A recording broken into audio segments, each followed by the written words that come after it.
तू भक्तांचं रक्षण करतोस की नाही? बाळू मामांचा पांडुरंगाला सवाल. 1 वर्ष. नेहमीप्रमाणे मामा आपली बकरी आदमापुरात सोडून भक्तांसह पंढरपूर यात्रेला गेले.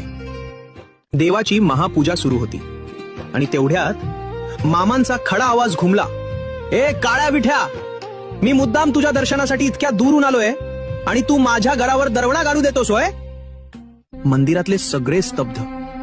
कोणालाच कळेना मामा असं का बोलले, काय घडलं असेल. यात्रेचा कार्यक्रम ठरल्यानुसार संपला. मामांसह भक्त मंडळी आदमापुरात परतली. चहा पाणी झालं.